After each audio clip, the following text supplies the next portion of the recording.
That is a great fucking title card. Welcome to Jurassic Park. Without no one.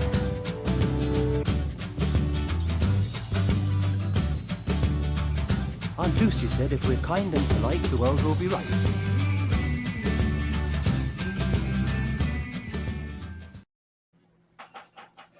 Hey everyone, and welcome back to episode 117 of Your List is a Success.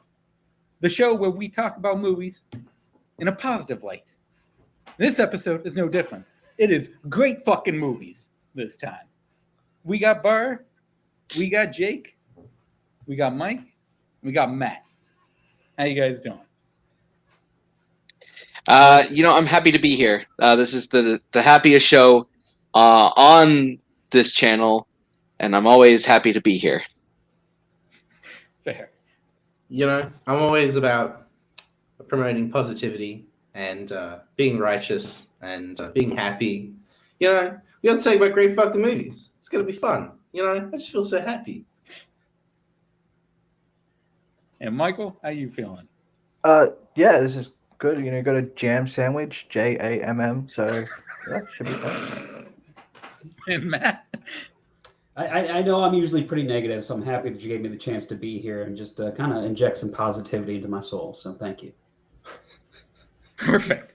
Well, let's get it started with Bar's number 10, 9, and 8. Okay, so my number 10 is My Name is Bruce. My number 9 is Buffa Hotep. And my number 8 is Army of Darkness. Does anybody else have these? Okay. Go ahead, Bar. Number 10, My Name is Bruce. This hey guys, you want to see Bruce Campbell playing himself? You want to see Bruce Campbell playing himself and still kicking ass? This is the movie for you. Bruce Campbell is great. And this is just a really fun movie. My number 9, Buffa Hotep. Hey guys, do you want to see Bruce Campbell being Elvis? Do you want to see Ozzie Davis Jr. as JFK? Do you want to see them kicking ass? Bruce Campbell's great in this movie. Ozzie Davis is real fun too. This is a great fucking movie. And my number 8 being Army of Darkness. Hey guys, do you want to see Bruce Campbell in medieval times?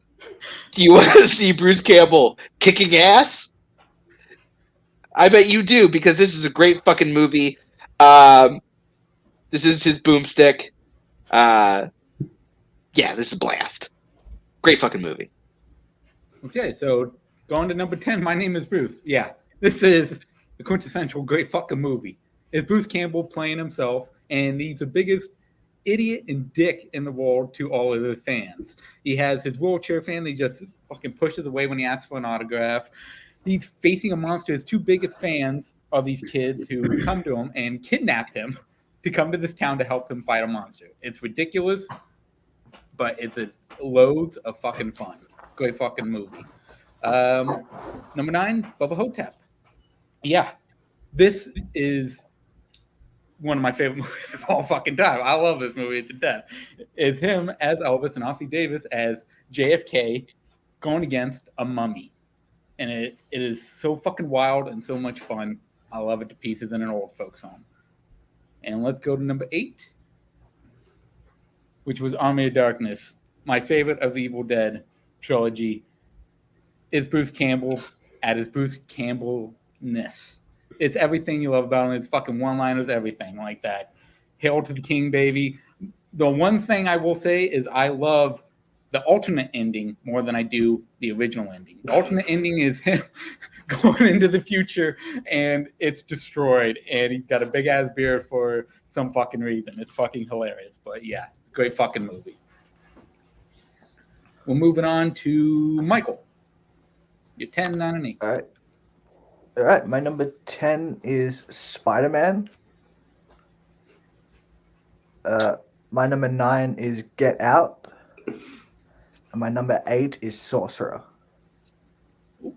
Anybody else have these? Nope. No. All right. Oh, yeah. All right, Wow. Nope. Yeah, number 10, Spider-Man. This is a great fucking movie. And my number 9, Get Out. This is a great fucking movie. And then when you go to number 8, the only one thing to say is that this is a great fucking movie. Okay. Good points. All right, so keeping it short and sweet. I like it. Going to Spider-Verse. Sam Raimi has the best Spider trilogy of them all. I love Tobey Maguire as Peter Parker. It's fucking amazing. Yeah, this is so much fucking fun. It is a comic book movie come to life. Let's go to number 9, which is Get Out, the movie I hate most when it comes to trivia. However, the movie is fucking amazing. I love, like, when I first saw the trailer for this movie, I was making fun of the title all throughout because the title, it sounded so fucking stupid for this movie. But when I finally saw the movie, I fucking fell in love. I was laughing my ass off. It is so fucking entertaining. I love it to pieces. Let's go to number 8 with Sorcerer.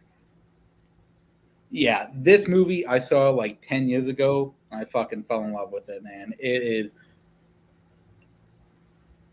what's the word for it?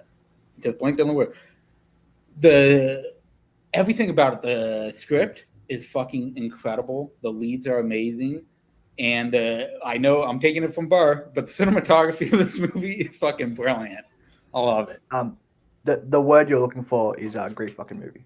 Great fucking movie. Correct. All right. Let's go, Matt. What's your number 10? All right, for my number 10, I got Monty Python and the Holy Grail.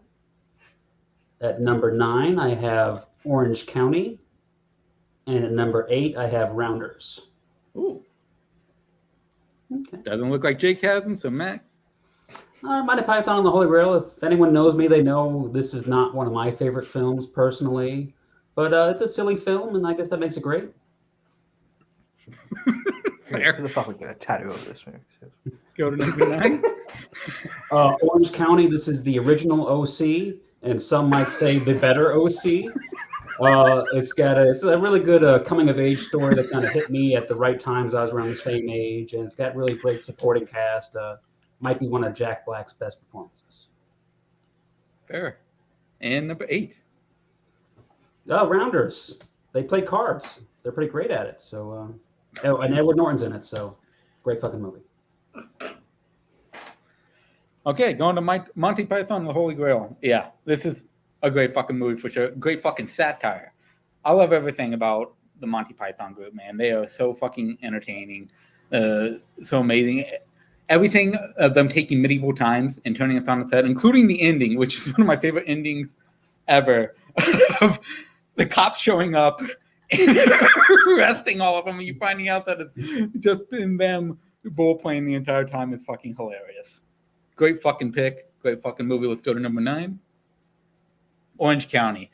Yeah, this was one of the first movies that I saw Jack Black in as a lead in a way. And he was fucking fantastic as the brother of Colin Hanks. Colin Hanks is fucking amazing in this movie. It's so much fun. Like, for the most part, this is a positive movie throughout it. There's nothing really bad that happens to these guys. It's just them going on the adventure, trying to get Colin Hanks back into the college he wants to go to. And Jack Black is fucking hilarious in this. I just found out that Colin is actually Tom Hanks' son. Pretty cool. Wait. Wait. Damn it. Let's go for Rounders. Okay. So, Rounders. Yeah. This is the best poker movie ever. I love this movie to fucking death. Matt Damon and Edward Norton and John Malkovich steals this movie forever. Oh, thank you for the follow, Haas00312. Thank you also followed the video store, which is awesome. Thank you. Yes, Rounders. John Malkovich is fucking incredible in this. Just him with Oreo cookies. I can watch that all day and be happy. Great fucking pick. Let's move on to Barrow's number. Oh, Jake. Oh, I'm sorry, Jake. I almost forgot about Jake. I'm sorry, Jake. Did you just forget about me, Mike? You're number 10, 9, and 8. Oh my Hey, God. you're a great fucking panelist, Jake. Thank you, Andrew. Thank you. I appreciate that. My number 10 is Grindhouse. See, I've already won because I've already picked 11 movies. This is 2 movies, technically. Oh! Number 9 is In the Mouth of Madness.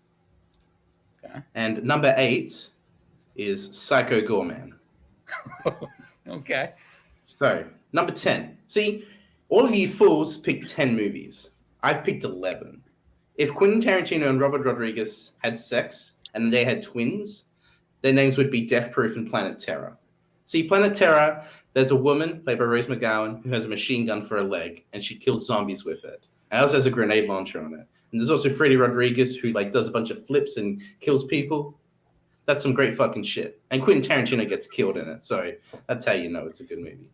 Then you have Death Proof. Fucking Kurt Russell. He's probably his best character, Stuntman Mike, killing women. That's how you know it's a good movie with his indestructible death-proof car. It's awesome. And Quentin Tarantino, who is also the director of the movie, has said that it is the greatest car chase in the history of film. So I believe him when he says that about a movie.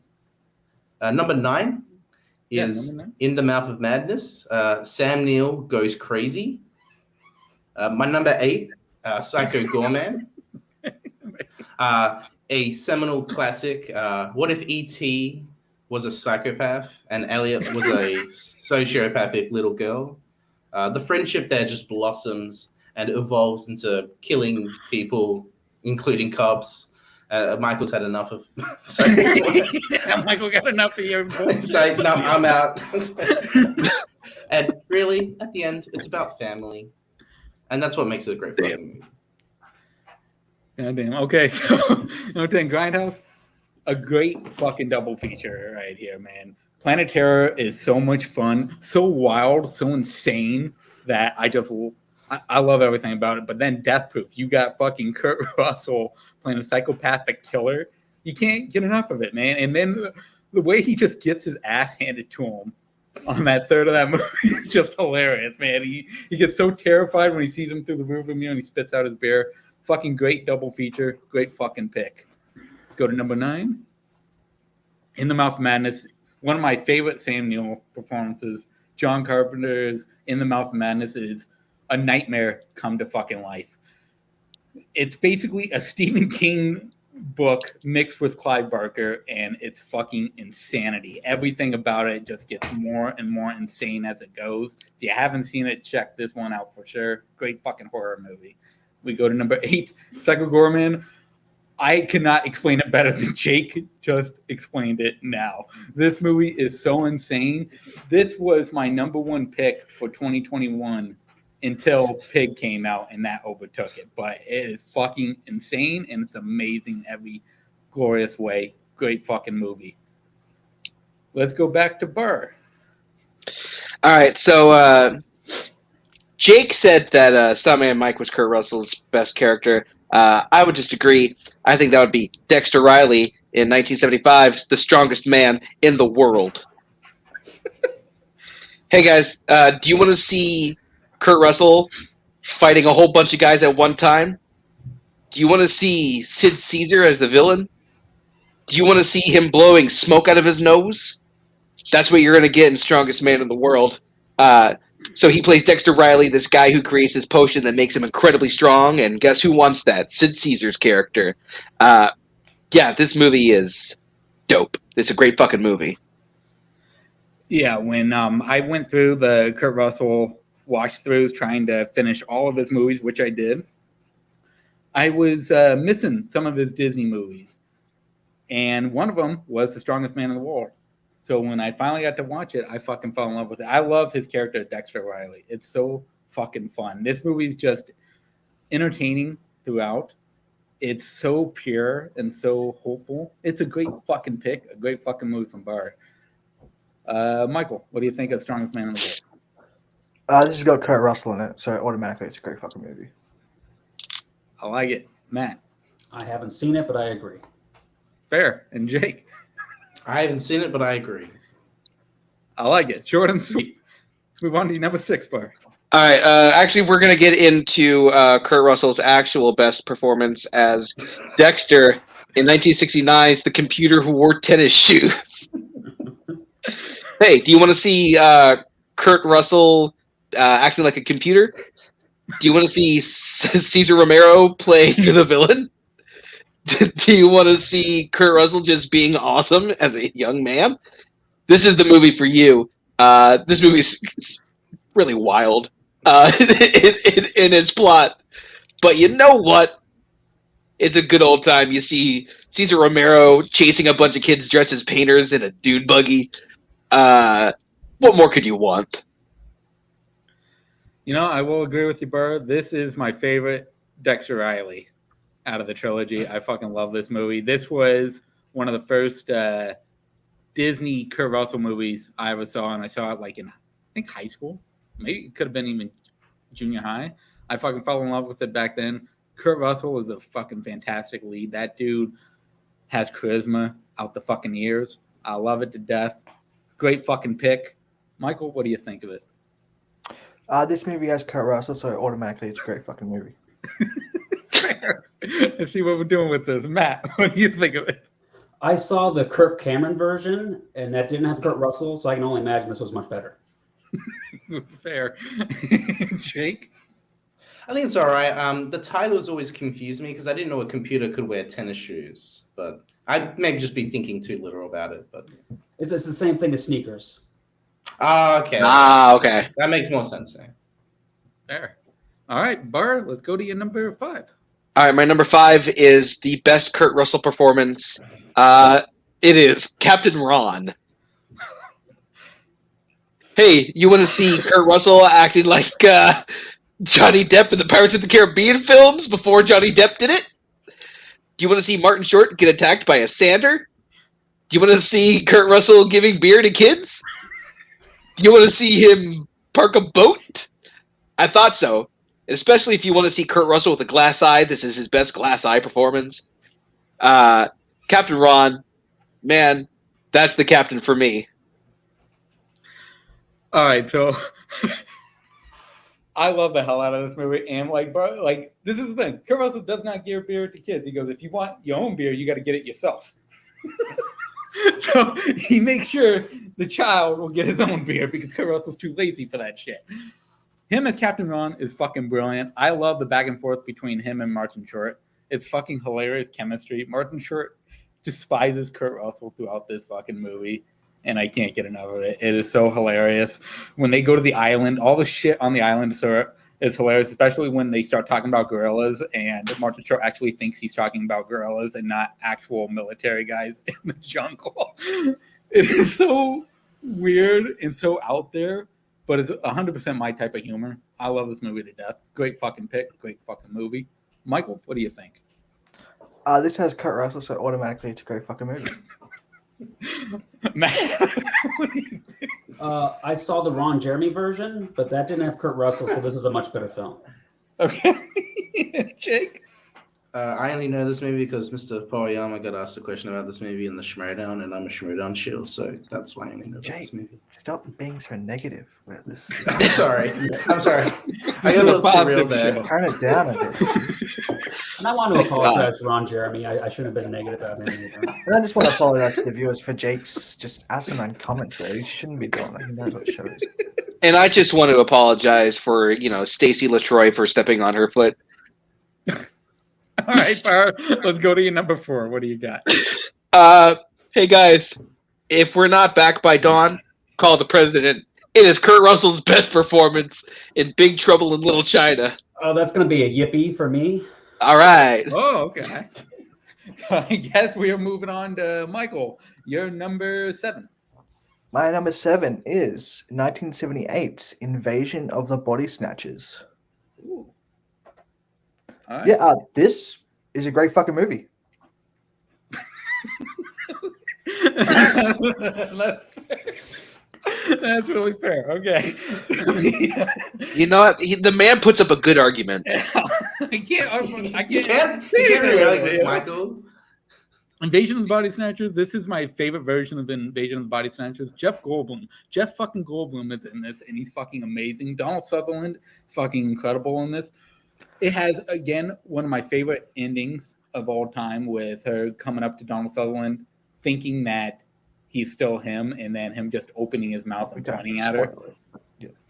I gotta spoil it. It's a great fucking movie. If you haven't seen it in 1978, watch more great fucking movies. What can I tell you? Born. That's Fair. All right, Bart, what did you think of this? Oh yeah. It's a great fucking movie. Fair. Matt. Donald Sutherland's got a great fucking haircut in this one, so 5 stars. That is true. And Jake. I only know about this movie because Mr. Poyama got asked a question about this in the Shmurdown, and I'm a Shmurdown shill, and so Robert my Duvall, God. so I'm sorry I have to do it again, but I just Stop being so negative. I'm sorry. Seriously. If you do it one more time, you're going to get kicked off. Michael, let's go to number 6. All right, my number 6 is PTA's Punch Drunk Love. This is a great fucking movie. Fair. Wow. Yeah. This is one of my favorite Adam Sandler performances. He is so incredible in this. No surprise. Just the entire, like, it is so, it balances so well with the dark humor mixed with just the sadness of Adam Sandler, what he goes throughout this entire movie. I just love the script. Is insane, and I love the script of this. I've read the script many times. It's fucking amazing. Bart, what do you think? Yeah, it's got Philip Seymour Hoffman screaming "fuck you" into the phone like 27 times. So Yes. great fucking movie. Matt. I had some drunk love punch at a party one time. It was pretty delicious. So, yeah, 5 stars. Better than Hawaiian Punch. Fair. And Jake. I think he's kind of decent. Stop being so negative, Jake. Oh my God, Jake! I'm about to walk off the fucking show. This is not what I was telling you.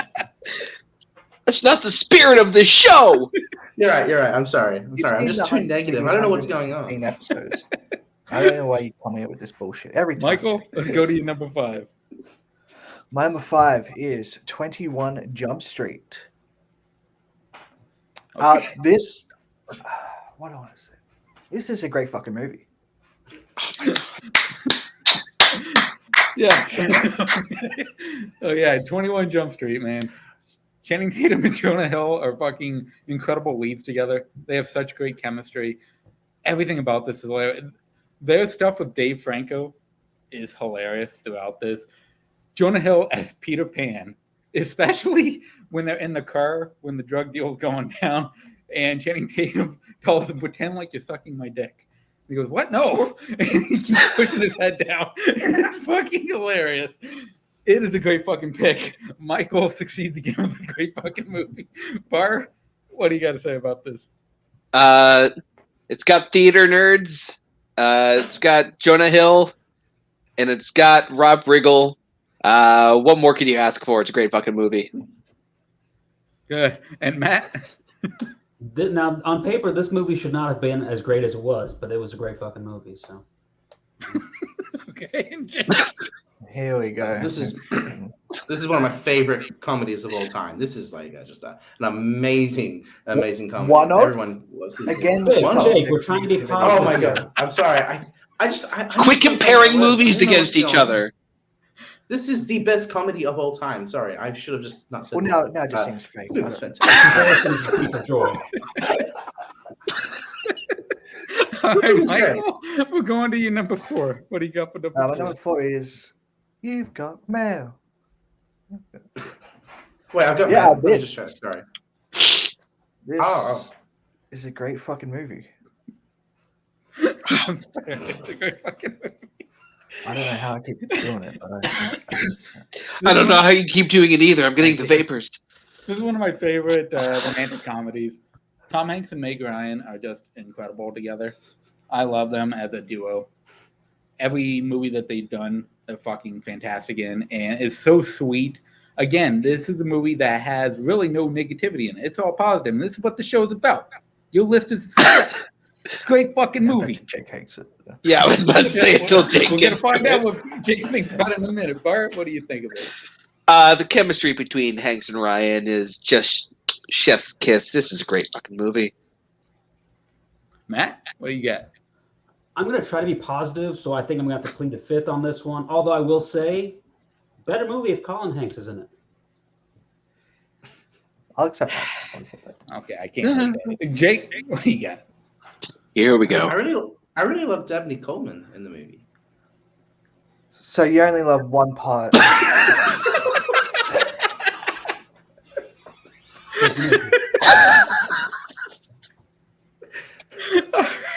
right, Matt. And it's a Going white to you man too. for your number 7. Okay, my number 7 is Vanilla Sky. Mm. Now, this is a film that was made, I think, specifically for me. It came out, Cameron Crowe, right after Almost Famous, one of my favorite films, and he followed it up by casting Jason Lee and Kurt Russell in supporting roles. So, I mean, from Jump Street, 5 stars. Yeah, Kurt Russell, psychiatrist, is fucking amazing. I don't care how long he's in the movie; he's fucking great in it. Tom Cruise, Penelope Cruz, and Cameron Diaz all fucking fantastic together. I love this movie so much. This is one of the big movies that me and Zara agreed on the top 100 that we did, months ago. It's a great fucking movie, great fucking pick. Bar, what do you think? The entire cast is amazing. It looks great, and once again, it's got Kurt Russell, so it has to be a great fucking movie. I like it, Michael. It's got Kurt Russell, so it's automatically a great fucking movie. There it is. Jake? This movie is a big fan from the people from Panama. I can confirm. Just Panama? Wow. Oh my God. All right, Matt. I'm sorry, going to viewers. Number 6. My number 6 is The Final Girls.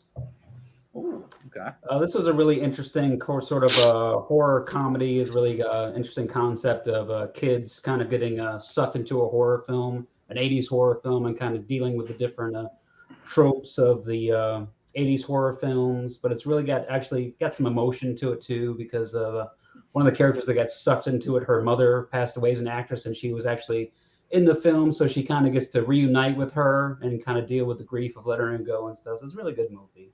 It's funny, got some good kills in it, and yeah, great fucking movie. Yeah, I actually saw this based off of Thomas Ian's recommendation, and I fucking fell in love with it. It's a perfect movie for me, and it's based off of basically Friday the 13th. It's summer camp of kids killing each other. Fucking great. I love all the tropes that they pull, all the cliches that they pull in, and they kind of do twist to it. Fucking some great, fantastic kills. The humor in it is fucking fantastic. I love it. Bart, what do you think of it? If Thomas Ian's recommended it, then it has to be the most heartfelt movie of the summer. So, There. And Michael? This movie features the song Betty Davis Eyes, so automatically it's a great fucking movie. And Jake. I love meta films, and this is a great movie. And yeah. Just meta. You got anything to say, buddy? Come on, Yeah. come on. All right, Matt, we're moving on to your number 5. Okay, my number 5 is King of Kong, A Fistful of Quarters. Now, I know that documentary is a dirty word around these parts, but I think this is a really great documentary that just about anyone can enjoy. It's kind of almost like if Christopher Guest made a film about people who play arcade games. And it's got Billy Mitchell is probably one of the greatest cinematic villains of all time. It's just it's a really fun time, and I recommend that everyone see it if they haven't already. 5 stars. Yeah, and Matt, guess what it is? It's a great fucking documentary. That's what it is. I love this documentary. This thing is fucking incredible. Billy Mitchell is such an asshole. It's fucking hilarious. We watch his rise, and then we slowly watch his fall as this movie progresses, as someone tries to beat his Donkey Kong score. It's fucking incredible. I've been a big fan of the old school arcade games like Donkey Kong, stuff like that. So watching this brought all those memories back to me. Great fucking pick. Bart, what do you think of it? Look, it's a documentary, and documentaries are fantastic. I love documentaries, and this is one of them. Sure. And Michael? Yeah, I thought Jeff Bridges and Jessica Lange were fantastic in this, so it's a great fucking movie. Okay. And Jake? I haven't seen it, I'm sorry. Yeah, You don't like documentaries, huh? We're moving on to match number 4. What do you got? My number 4 is Tremors. Ooh. Guys, they are under the ground. This is a great film about giant monster worms. It's got Kevin Bacon and Fred Ward have a great chemistry as the handyman of the town, ironically named Perfection, because this is a perfect film. Great fucking pick. Tremors has one of the greatest deliveries of "fuck you" ever in a movie. Kevin Bacon's delivery of that is so amazing. I love that these monsters that they're all stuck in this one town. It always reminds me of The Thing, where they're all clustered together in this one part and they cannot escape. The monsters are fucking incredible. All the leads are fucking amazing, man. You deal with each individual character throughout it. You get to spend some time with them. They're all fucking fantastic in this. Kevin Bacon is a great fucking lead. The sequels get worse and worse as they go along, mainly because you don't have the Kevin Bacon charisma in there, which makes it fucking fantastic. It's a great fucking pick, great fucking monster movie. Burr, what do you got? It's got Reba McEntire, so that automatically makes it a great fucking movie. I like it. Michael. Yeah, it's got Victor Wong, who was the grandpa in the Three Ninjas movies, so easy, great fucking movie. Really. And Jake. It's got that little girl from Jurassic Park, so that clearly means it's a great fucking movie. I like it. And we are moving now to... You're really stretching there. We're moving on to Jake's number 7. Ass Blasters are fucking great. Ass Blasters, yes. My number 7 is Tetsuo the Iron Man.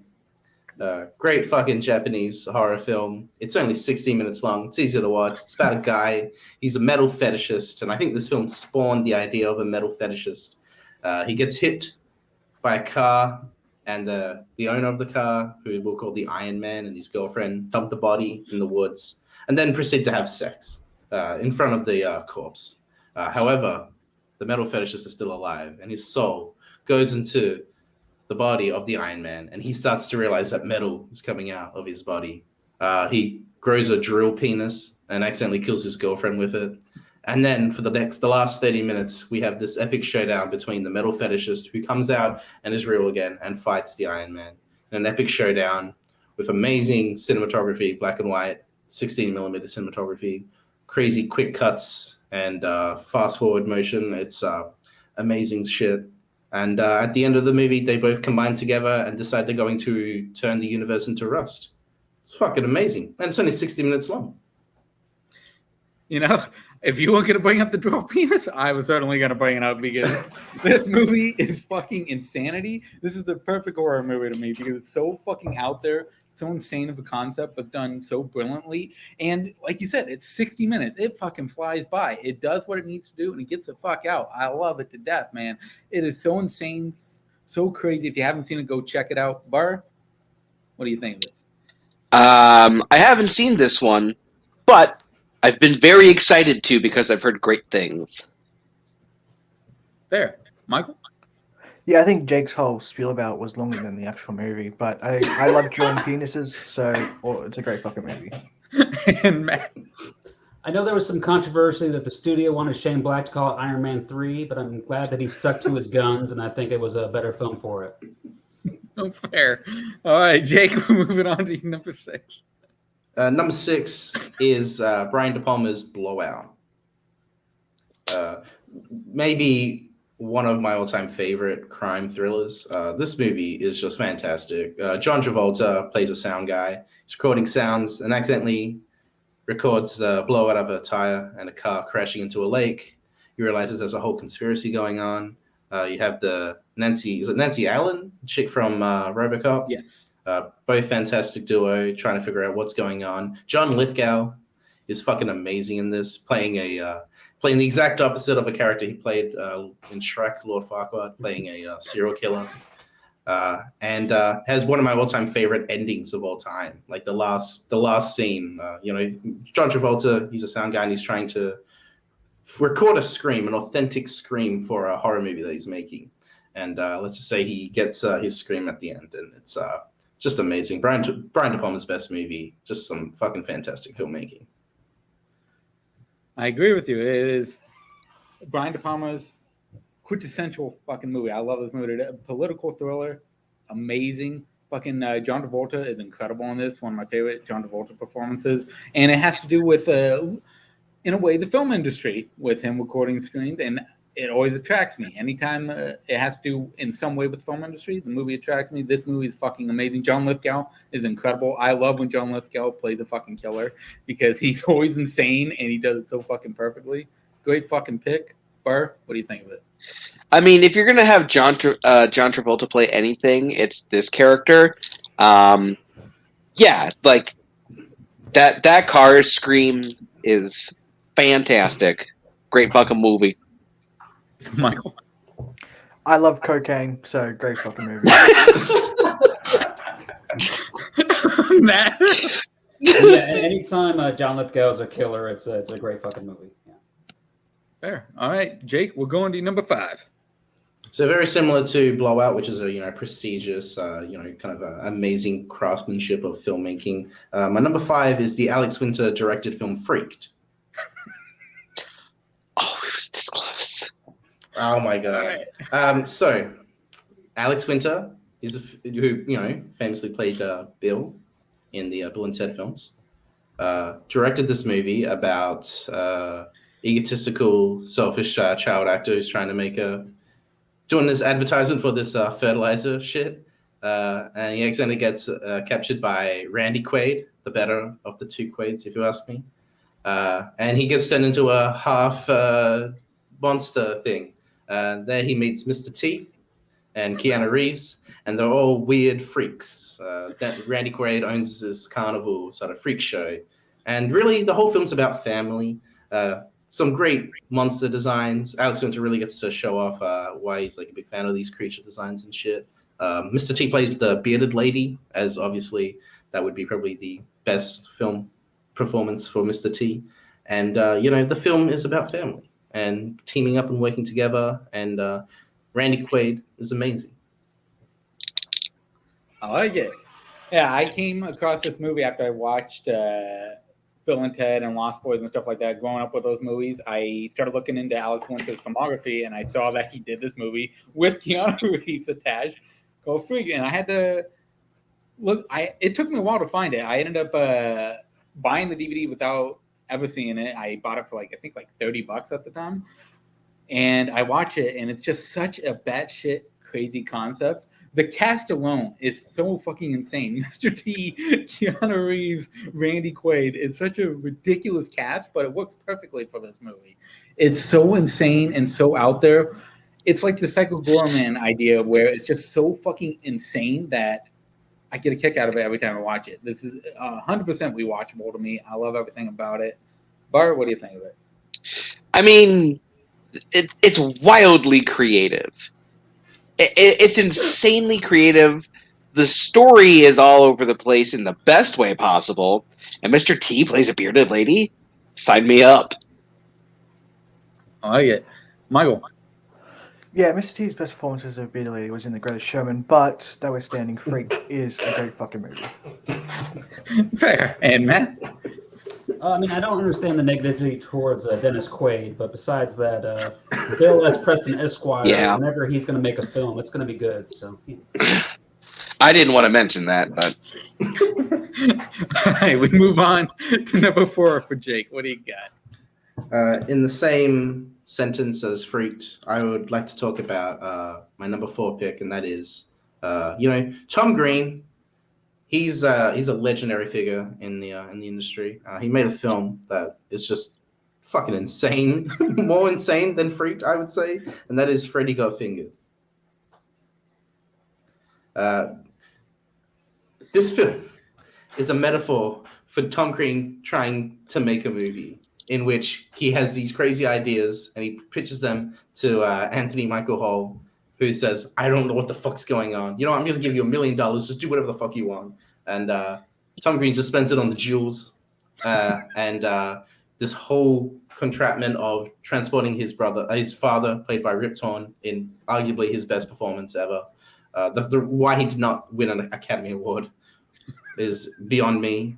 By transporting him and a part of his house to, I want to say, just Iran or just the desert, and then ejaculating an elephant onto Rip Torn. It's the ultimate revenge, if you ask me. Tom Green is amazing in this movie. So many crazy, weird scenes. Him jerking off a cow, a horse. Sorry, jerking off a horse, and then him putting on a deer carcass and getting inside the animal, and then getting hit by a truck. It's just the shit that you want to see in a movie. And Tom Green has a girlfriend who's paraplegic and loves getting caned, and she likes to give blowjobs. This is a fancy restaurant, Japan 4. Just quotable. It's amazing. Yeah, this movie is so fucking insane that I love every bit and piece of it. Rip Torn, I 100% agree, is his best performance.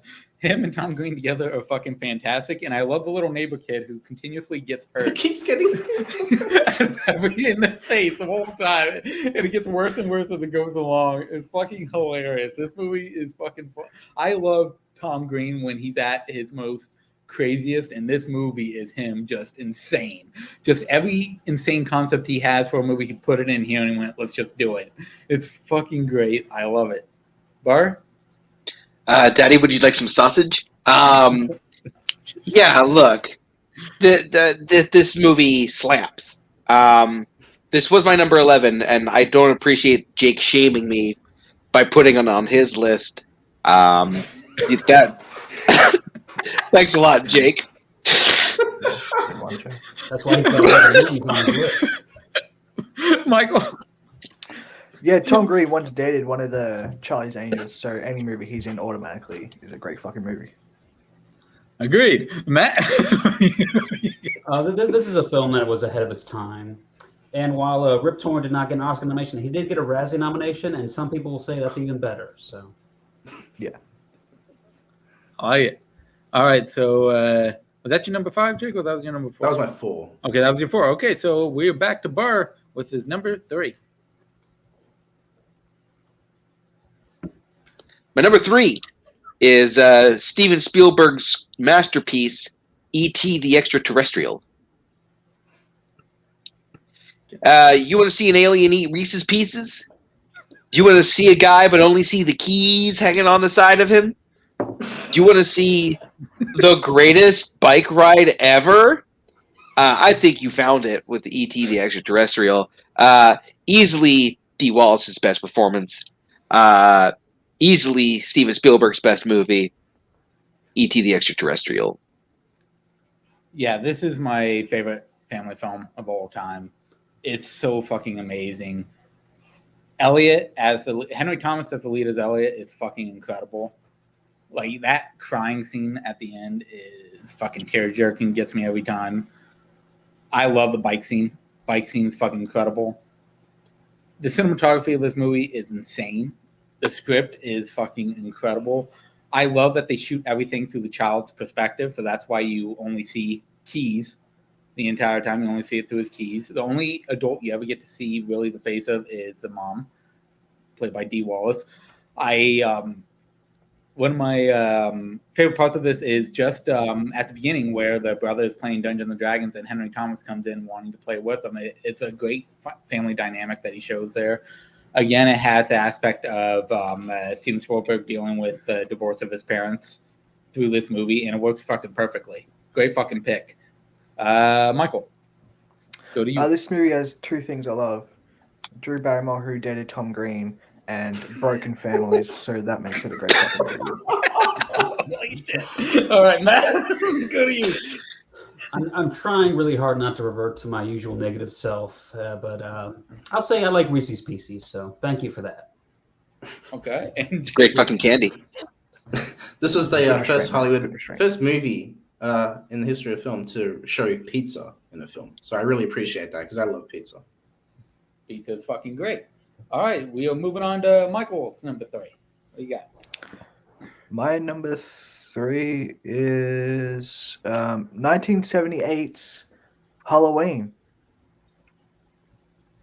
All right. This movie features Michael Myers, and it is a great fucking movie. Said perfectly. Couldn't have said it any better myself. Halloween, every fucking bracket you do.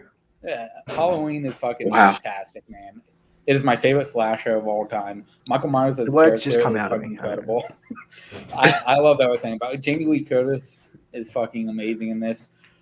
Donald Pleasance as Sam Loomis is insane. I fucking love Donald Pleasance in this. It is so creepy. The way John Carpenter shoots this is fucking incredible. Everything about it is just perfection. Love it. Bar, what do you got to say?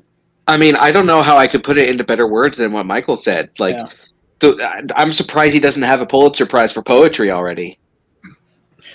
Matt, what do you got to say? I mean, this is, of course, one of the greatest horror films of all time. I mean, John Carpenter did a fantastic job. It's just such a simple film, but he does a masterful job with it. It's got the amazing score. And, I mean, it's crazy to think that you don't even find out that Laurie and Michael are brother and sister until Halloween 2. I mean, it's crazy. So, yeah, great movie. Very fair. Jake? This movie's great, you know. Michael Myers, the way to make him menacing and scary is not by him just killing innocent people, because we've all seen that. It's by him eating a dog. That's how you know he's a terrifying, scary motherfucker. Did you just call him unoriginal, Jake? Oh my god. What? No, he said that. He's not even listening to what I'm saying. What do you got against dogs? Matt, you're number 3. My number 3 is Raising Arizona. Now the Coen brothers, they have a handful of great fucking movies, and this is definitely one of the best ones. I mean, everything about it's great. The cast is perfect. Nicolas Cage, one of his best crazy early roles. John Goodman is fantastic. The music in it is great. It's got one of the greatest chase scenes of all time in it. I mean, it's a pretty simple concept, but it's still got the Coen brothers. They got their wild and crazy stuff in there, some unique shots, cinematography, great stuff. So yeah, great fucking movie.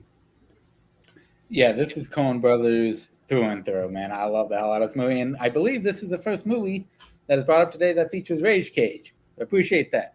Great fucking pick because of Rage Cage. John Goodman is insane in this as well. I love some John Goodman in this. Nicolas Cage is fucking insane in this. The entire concept of this movie is just so batshit. The chase scene, like you brought up, is insane. It's just pure insanity, and the camera becomes a character. It does the camera becomes what Sam Raimi loves to do, which is bring that camera and make it its own character, and it's fucking perfection with that. Great fucking pick. Bar, what do you think? The way that Barry Sonnenfeld basically captures John Goodman being birthed out of the earth is just some of the greatest cinema ever known to man. A great movie. Michael?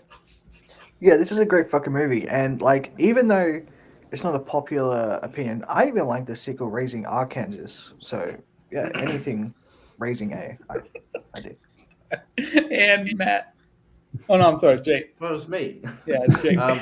This is a live-action Looney. This is a live-action Looney Tunes movie. It's fantastic. It just captures that energy and spirit, and it's fantastic. You also get to see a banjo version of Beethoven's Ninth Symphony, and that's Ode to Joy. Sorry, I should say. It's fantastic.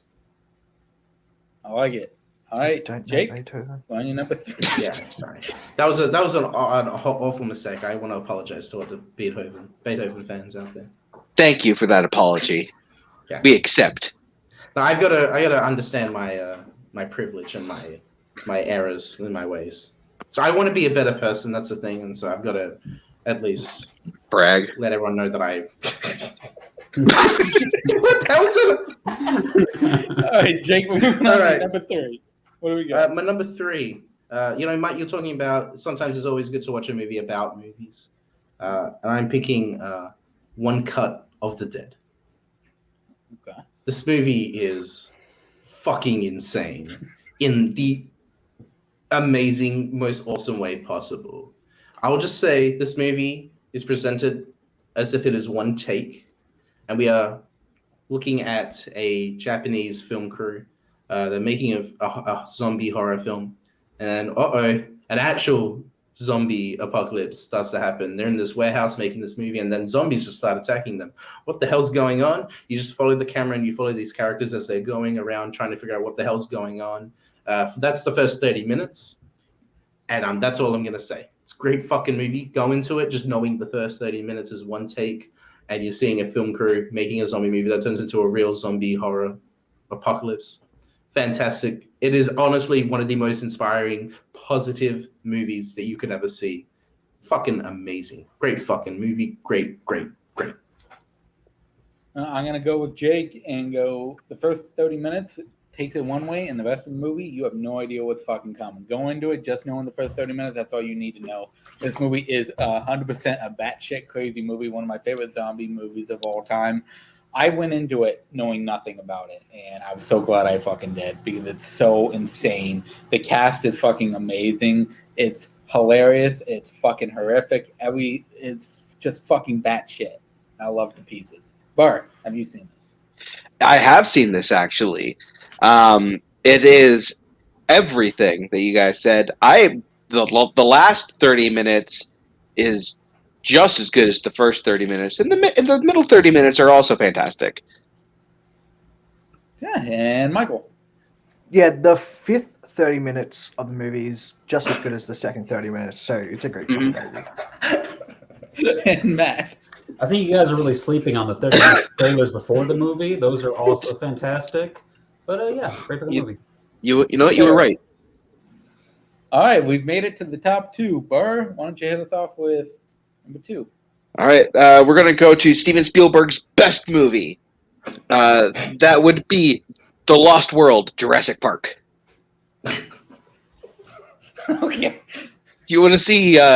you want to see Jeff Bridges shouting for Julianne Moore? Do you want to see Vince Vaughn playing a badass? Do you want to see dinosaurs? You got that in The Lost World Jurassic Park, baby! You also get to see a kid kick a velociraptor's ass from doing gymnastics. What other movie are you going to see that in? Nothing. That is the cinematic brilliance of The Lost World Jurassic Park. You have not seen anything like this before. You know, we haven't seen anything like this before because I would really love to see Jeff Bridges kicking the shit out of dinos, too. But we don't. We see Jeff Goldblum, but, you know, I still... Even better. I still love it to pieces. The movie's fucking amazing. I love Jeff Goldblum as the lead. I love the... fucking, you destroyed me with that, goddammit. Ian Malcolm and his... God, I don't have nothing left because of the bar. God damn it. You fucking killed me. Let's go to Michael. It's a great fucking movie. That's all I got at this point. Michael. I don't know what movie Mike watched, but Jeff Bridges is 100% in this movie, and it's a great fucking movie. Matt, what do you got? When that Velociraptor turned to Jeff Goldblum and he had the Southern accent, it's like, is that Jeff Bridges? It's like 5 stars all the way.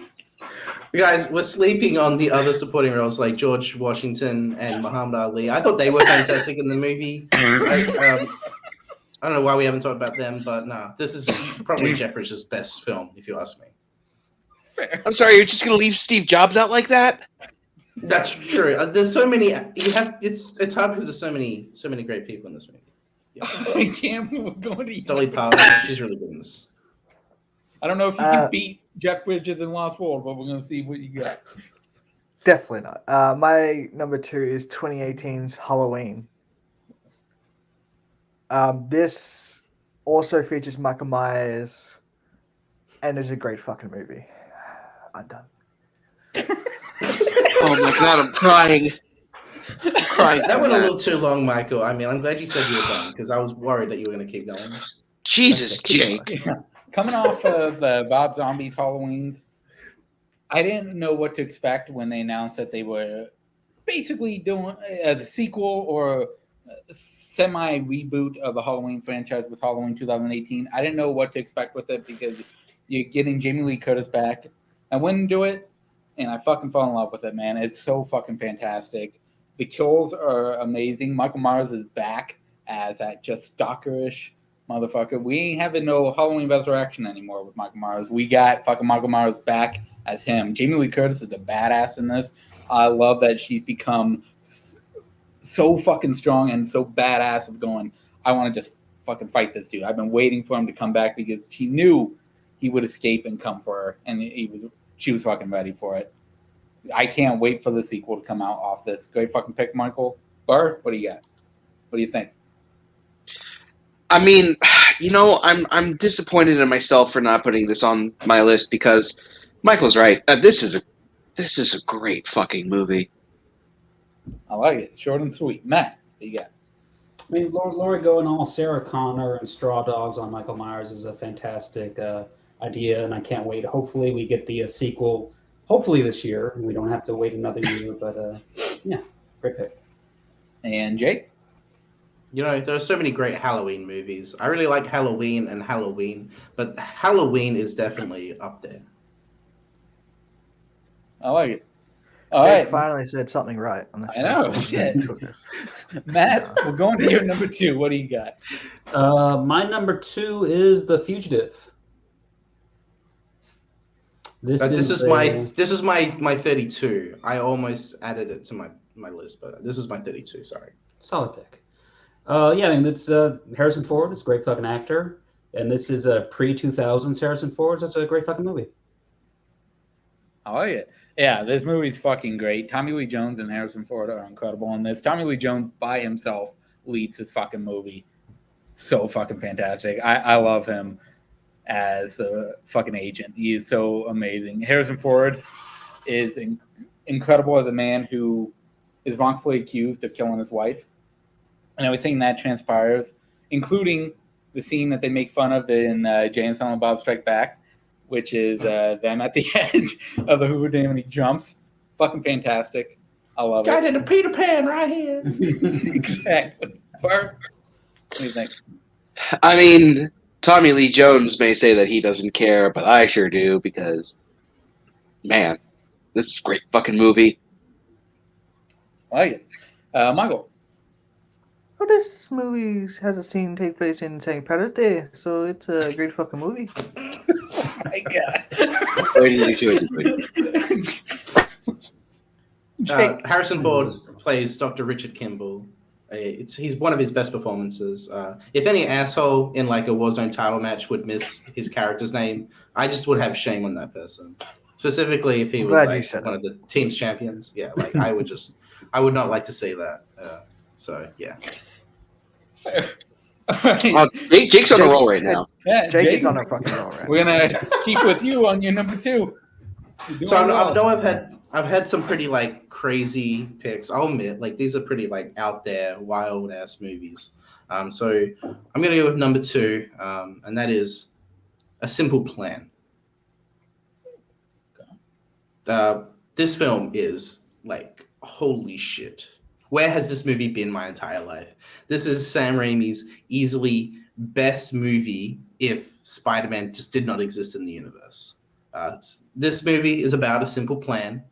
You got Bill Paxton and Billy Bob Thornton as brothers, and they discover a cargo on a plane of money. They don't know what to do with that money because it's stolen money. People are behind it. They're trying to find the money. But what do? Do they split it up? There's another friend. What are they going to do? It's just that paranoia that just builds on both of them. And it's like all for greed and power and money. And you also have a really great supporting role by, oh my God, I'm going to blank on her name. Oh my God. What's her name? Yes, her. Sorry, that was horrible. I just felt so bad right now. But she's fantastic as like a Lady Macbeth type character. I'm down, yeah. I'm glad I had it for a bit, but I was gonna go away soon. But she's like a Lady Macbeth type character, kind of her own agenda and kind of being about with Bill Paxton. It's fantastic. Like this is in the last 30 minutes is just insane. You also have Gary Cole in a really great performance. It's good to see him in a movie. And this is a year before he played the great Bill Lumbergh in Office Space. So he can play. You can play 2 different characters. Simple Plan. It's just as good as Fargo. Some Minnesota would say something else, but I would say Simple Plan's better. Simple Plan. It's a simple plan, but as we all know, it never goes simple. These are some of my favorite ideas of movies where it's not about the actual thing they do, but it's the aftermath of how they deal with it, and the paranoia, like Jake was saying, of what they go through is fucking fantastic. Sam Raimi does it fucking best in this movie. He's able to get these great performances out of Bill Paxton and Billy Bob Thornton. What the band? God damn it! Yeah, it's fucking fantastic choice. This is I say an underappreciated Sam Raimi movie. Nobody really talks about this fucking movie. It's fucking great. I love everything about it. Very tense thriller. Great choice. Burr, what do you think of it? You know what the character said to themselves? Like the best line the characters have is, "How could this happen to me?" What a great pick. Great fucking movie. I like it. Michael. Well, first of all, Barnstormer joke. And second of all, I do love Ben Stiller. He makes me happy in this movie, so it's a great fucking movie. Holy shit. Man. I mean, I can understand why the studio decided to take the radioactive spider out of the crash plane that built Billy Bob Thornton. I know the world wasn't really ready for a Spider-Man movie at that point, and maybe Billy Bob was a little bit too old to do 3 movies. But Yeah, but I think it would have been better. It would have worked out, but this was okay. So it works out in the end. Fair. All right, we've gotten to our number ones, which only one yippee the entire time, which I'm surprised. Burr, let's go. There's just so many great fucking movies. I think that says more about how many 5-star movies you have. This is also true. All right, so my number one was kind of obvious. I mean, I'm pandering to Mike, as you can all tell. It's one of the greatest movies of all time. It's easily the best movie of the 90s. It's 1998's The Parent Trap. That's textbook pandering. Yeah, I know, but I know it's Mike's favorite movie of all time. But you get not just one, but 2 Lohans, and it's the same Lohan. That was some incredible work right there. Like the prank, amazing. The father's amazing. The mother's amazing. But when they trap the parents into seeing each other again, movie magic. Like, this is one of the most beautiful shot films ever made. The score is fantastic. Like that, I put that score on in my car whenever I'm driving to work. Like that, I get tears. And honestly, like everyone knows it's the best movie of the 1990s. Everyone knows this. So like, how was I not going to put this at number 1? Like, not to say that all the other movies of the 90s aren't great fucking movies, but like, this is a great fucking movie. All right, so this movie got 5 stars from me for one reason and one reason only, and that was the back and forth of them going, are you talking to me? Who are you, Robert De Niro? So fucking... I completely forgot about that line when I watched it as a little kid, and we watched it and hearing that and seeing that delivery got me. And it's fucking fantastic. This movie is so much fucking fun. Yeah, it's so insane. I love that. I think I was talking to Spence about this. I would want to see the butler from this movie mixed with the butler from Richie Rich together in that movie. And I think it'd be a fucking fantastic fucking movie. Great fucking pick, Bar, for your number 1. Was not expecting it, but Michael, what do you got to say about it? Yeah, it makes sense. Like Lohan rhymes with Lopan from Big Trouble in Little China, so it's an easy choice to make. One of us had to do it, and Bar fell on that sword, and it's a great fucking movie. Matt? Before Jake goes off on a rant about how Dennis is the lesser Quaid brother, I'll just say that this was an enjoyable film. So, yeah. Fair. And Jake? There's a scene where they 2 Lohans play poker, and Bad to the Bone plays. That's just probably the most badass scene in film history, if you ask me. You know, the royal flush beats straight flush, hands down. Really taught me a lot about poker. Yeah, but no, this movie's great. You know, it's just like, it's about, you know, anyone who says like some film about dinosaurs is better than The Parent Trap, and so clearly just hasn't seen The Parent Trap. Yeah. You know, so. Very fair. All right, Michael. Your number one. What we got? Yeah, my number one is the best movie of the 2000s pretty easily, and it is a film that means a lot to me, and it is Kangaroo Jack. Fuck. First of all, for Australia. Second of all, this is the greatest fucking movie. I Am Bolo Man. Oh my god! I Am Bolo Man. I love the hell out of this movie. This movie. This is why we have Jake and Michael here. The Australians rule all. Nobody beats the Australians, man, and it's because of this movie. This movie's fucking fantastic. Jim O'Connell and Anthony Anderson are fucking incredible in this movie. A fucking kangaroo that they're chasing. Just the greatest idea for a fucking movie ever. I can rewatch this movie anytime and enjoy the hell out of it. Great fucking pick. Bar, what do you think of Kangaroo Jack? I mean, Australia is the greatest continent on this goddamn earth. Like the fact, like this was on my original list, but I knew that someone was going to have it, especially Michael, because he's a goddamn hero. Okay, Yeah. thanks. I'm sorry, Mr. I Hate Australia. Do you have this on your list? This is my number Did two, you have a too, okay? poster? It almost made it. It almost made it. I'm sorry. Jake's Do you have a negativity has poster been of this affecting thing? me. Matt, what do you think of Kangaroo Jack?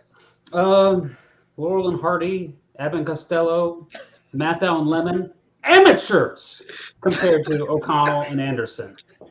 Enough said. And Jake. I'm going to let these Americans on a little secret. When in Australia, when you reach the age of 8, they take you to this facility, they lock you in a building, and they put on the movie Kangaroo Jack. And then once the movie's done, they come up to you and they say, "Do you love Australia?" And then you say yes because you just watched the greatest fucking That's how you movie get your about Australia. citizenship. Yeah. That's how you get your Australian citizenship. You get your Aussie card, and then you're able to do stuff like any normal person in Australia does. This movie's probably the greatest movie ever made, and I'm not just being hyperbolic. Like, I'm legitimately being serious about that. You see, the kangaroo has the red jacket, and in one pocket is a bunch of lollies because Anthony Anderson likes lollies and candy, and then on the other pocket is $50,000. So they really go hand in hand, and they just want to get the money because the kangaroo's got the money, because they need to pay Mr. Smith, who's played by great New Zealand actor Martin Serkis, who was in Star Wars and Lord of the Rings and my favorite, Triple X, and pay him so that they can kill him. But there's this whole midnight run sequence. There's Estella Warren playing probably her second best performance, Tim Burton's Planet of the Apes. And Anthony Anderson, he's amazing. Yeah, this movie is fantastic. I'm kind of ashamed of myself that I didn't put it on the list, but it was 22, so it almost made my top 10. But yeah. All right, so yeah, I really want that 8-year-old story to be fucking real because that would be amazing. Matt, what is your number one? Why wouldn't it be real? It's real. Like, what You wouldn't the lie. fuck are you talking about? I really want that to be real. Matt, what's your number one? This was yippied earlier, but you know what old Jack Burton says on a night like this? You Who? put Big Trouble in Little China, number one. All right, so let's start with Matt. You can talk about it, and then Bar, you'll go right after. Yeah, I mean, this is John Carpenter and Kurt Russell have made several fantastic films together, but this is, I think, probably the most fun and rewatchable of all the films they made together.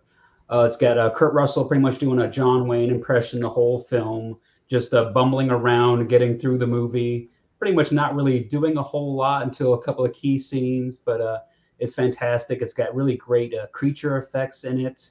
There's a guy that gets so angry, he huffs and puffs and blows himself up. It's just a fantastic film, great supporting characters, it's great music, just the sets and everything. It's just all around a great masterpiece of a film. 5 stars. I mean, Bar? the check's in the mail with this movie. Like, it basically grabs you by the lapels and it goes, "We're in for a ride, buddy. Strap in." The Pork Chop Express is one of the greatest vehicles in the history of film. I stand by that. And I can't wait for that sequel to inevitably come out. There, son of a bitch must pay. I love the hell out of this movie. Jack Burton plays the greatest supporting character in all of cinema. Like this movie, it is not him as the lead character, and I fucking love it. He fucks up everything. Every single fight, he fucks it up. Like he's trying to take his knife out, it goes off camera. He runs to get it. He comes back. The fight's already done. The end battle. He shoots in the air and knocks the ceiling down, knocks him out for half the battle. And then when he finally wakes up, the big metal dude comes, lands on him, and he's stuck there. I love the hell out of this movie. This movie's fucking fantastic. Greatest one-liners ever. Jack Burton is fucking amazing. I love everything about this. Victor Wrong is fucking incredible. Love this movie to death. Michael, what do you think of it? Big trouble in Little China. Yeah. Without this movie, we wouldn't have that reference. So yeah, two things. It's got Kurt Russell, and as Matt said, the Huff and Puff guy. He actually was the inspiration for the Three Little Pigs story. So it's a great fucking movie. As a corn starts playing. Jake, what do you think of it? It's great. Kurt Russell's in this movie. I like it. All right, so we're ending it now. Oh, Jake, you're number one. Sail us off to the distance. So, what makes a great fucking movie? And this is why all of our number ones are legitimately, seriously, the pinnacle of great fucking movies. Like number 2 to 10, they are great fucking movies. But number 1, they are legitimately, seriously great fucking movies. You gotta give an emphasis on great fucking. The best type of great fucking movie is when literally everything you can think of is in a movie. So let's pick a Japanese horror musical action drama directed by Takashi Miike. It is called The Happiness of Takada Kuros. I'm waiting for the thing on the bottom. There it is. This film opens with a young lady at a restaurant. She's eating soup. She realizes there's something in the soup. It's a little Cupid monster that comes out of her mouth, spreads wings, and flies off. Is then attacked by a bird and taken to the bird's nest, where it is eaten by the bird. The bird flies off, dies, and we never see that lady again. And we now introduced to this family who run this little hotel. It is the most insane movie I think I've ever seen in the history of film. There is stuff shot on film, digital, black and white, weird stop motion puppetry, visual effects. It is like if you take every movie ever made and combined it into one. It has musical sequences, it has horror, it has soapy melodrama. It's just everything that you want to see in a movie. And you have a guy dressed as a Navy officer shouting at a woman, "I'm going to eat you." It's probably the greatest movie ever made. I recommend everyone go watch it. It's very hard to explain anything else. It's just one of those movies where you just say what every 10 seconds because something completely different happens and changes and it makes you go, why is this happening now? It's fantastic. It's a great fucking movie. Oh, there's more. I thought you fucking ended it. Jake recommended this movie to me, and he told me, "You're in for a wild fucking ride." And I fucking really was, because this is the most batshit, insane, crazy movie I've ever seen. I cannot explain it of what the fuck happens in this movie because it's just so fucking out there. And I loved every minute of it, man. I think I was messaging Jake in Nazara throughout every couple of minutes I was going like, what the fuck is this? And I was sending pictures to Jake going, I'm at this part now. I couldn't fucking believe how insane this movie was. I enjoyed every minute of it. It became one of my favorite fucking movies. It is so fucking great. If you have not seen this, go check it out. You won't regret it. Burr, have you seen this movie? Nope. Fair. Michael. This has got happiness in the title, and that's what we're all about here, happiness and positivity. So this is a great fucking movie and appropriate for number one. I like it. And Matt. I think the fact that Jake did not have a single negative thing to say about this film means that we all need to watch it and enjoy it. Yeah. That's very fair. All right, so we did it. Let's see the lists up there so I can decide from 4 to 1 who wins. This is going to be the hardest decision of Mike Henley's life. Yeah. Which You got one? Big Trouble there. You got Tremors, King of Kong, Vanilla Sky, Rounders. Fucking great list. I love it. Next list, Campbell's. You got Kangaroo Jack, The Two Halloween. I don't know how you fucking beat that. Invasion of the Body Snatchers, Get Out, Spider-Man in there. Goddamn, he's an Australian. He picked an Australian movie. Burr, you got The Parent Trap. You got Lost World, Jurassic Park. E.T., Big Trouble. You got fucking Bruce Campbell, Army of Darkness, Bubba Hotep. Goddamn. Great fucking list. And you got Jake. Goddamn, Jake. I have 11 movies. This guys. is a batshit crazy list, and I respect the hell out of it. Like, holy shit. All right, so, fuck. I'd like to point out that Jake is trying to demoralize the rest of us by claiming that we didn't have 11 films. I'm just saying that my list is better because I have 11. 11 is better than 10. So, number 4. Fuck. This is hard. This is very difficult because these are all great fucking lists. All great fucking lists. Number 4, I gotta go Matt. I gotta go Matt with number 4. Wow, the guy with Big Great Trouble. fucking list. You had Orange County, you had Monty Python. Big Trouble at number 1. Goddamn, man, I almost fucking stole it for number 3. But, you know, I gotta give number 3 to Burr. Burr, great fucking list. You had Bubba Hotep. You had My Name is Bruce Army. I thought you were going to do all Bruce Campbell movies. And I was fucking waiting for it. You changed it up. I like the change that you did, and that's why you got number 3. You made the change. You put some Kurt Russell in there. Enjoy it. And some Spielberg. Great fucking list. I thought it was cool. Like, it's Bruce Campbell, Kurt Russell, Spielberg. I thought that was it's really cool. And now for the number 1. This was fun. It's going to be against the down to the Aussies. Australians, which is fucking insane. I gotta go, Jake. Fucking Jake had the most insane, crazy fucking list ever. That I was bullshit. He was negative sometimes throughout it, but Sometimes. with fucking shit, a one cut of Dennis Quaid's at home crying right You're now. fucking insane. It's fucking insane. I love Spider-Man in there. Kangaroo Jack is number 1. You had fucking Halloween. Guys, this was a great fucking time.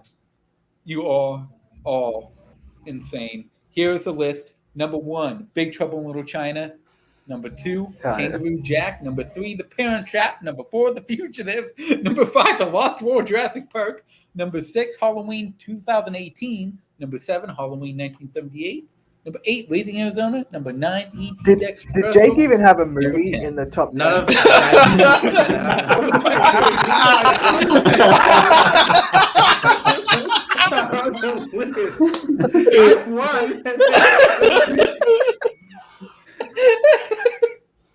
Guys, this was insane. I loved it. You had Lost World and not Jurassic Park. More power to you there. Great fucking time. Thank you guys for watching. We will be back next time with Your List is a Success. Thank you. And can I just say thank you to all the viewers? I know this is probably one of the longest episodes of the Your List is a Success. really But thanks for hanging out with us. Yeah, we appreciate it. You're still here? It's over. Go home.